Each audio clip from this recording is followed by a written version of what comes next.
The Spooktacular trick-or-treat adventure. The moon hung like a giant orange lollipop in the sky. Tonight was Halloween. In a small, cozy house, 3 friends buzzed with excitement. Lily, dressed as Captain Comet, a superhero with a sparkly cape, bounced on her toes. "Are you ready for the spookiest, sweetest night ever?" she asked, her eyes shining. Tom, a slightly wobbly ghost made of a white sheet with cut-out eyes, shivered dramatically. "I'm ready to boo," he squeaked, then giggled nervously. Tom wasn't the bravest of ghosts. MIA, a magical fairy with glittery wings and a flower crown, twirled around. "I've got my candy bag ready, and my wand is charged with extra sparkle."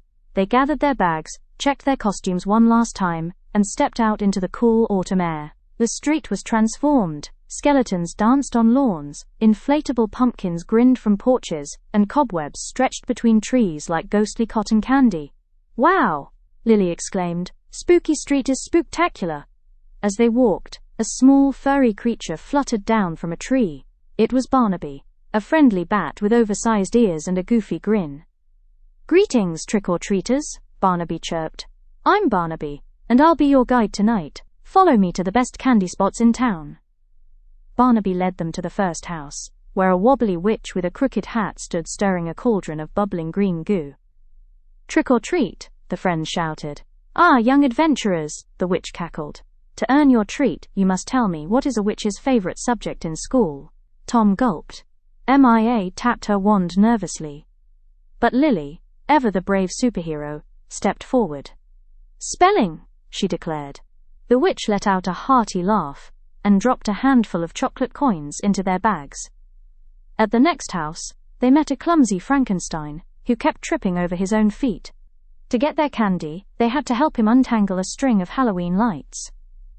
At another house, they encountered a giggling ghost who challenged them to a spooky joke contest. MIA won with her joke. "Why don't skeletons fight? They don't have the guts."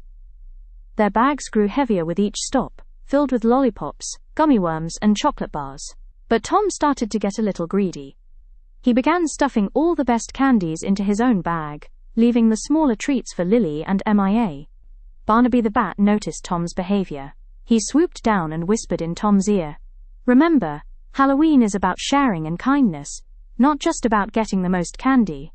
Tom looked down at his overflowing bag, then at Lily and Mia's smaller collections. He felt a pang of guilt. "You're right, Barnaby," he said. "I'm sorry, guys. I got carried away." He opened his bag and shared his best candies with his friends. Lily and MIA smiled. "Thanks, Tom," MIA said. "Sharing is caring." As they continued their adventure, they heard music and laughter coming from a neighbor's yard. They peeked over the fence and saw a monster mash party in full swing. Friendly monsters of all shapes and sizes danced and played games. There was a werewolf doing the limbo, a vampire bobbing for apples, and a zombie playing musical chairs. The friends joined the party, dancing and laughing with the monsters. They even won a prize for the best costumes.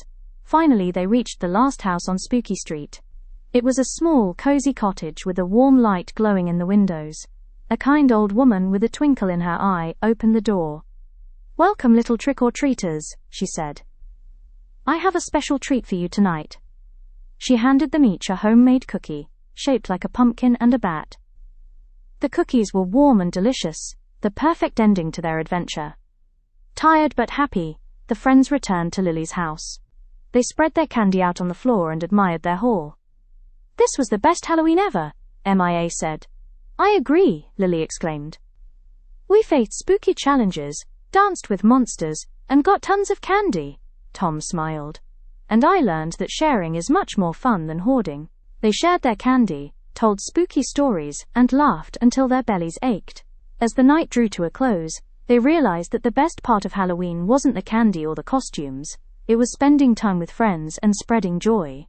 The end. Thank you for listening. Please consider subscribing and like the video.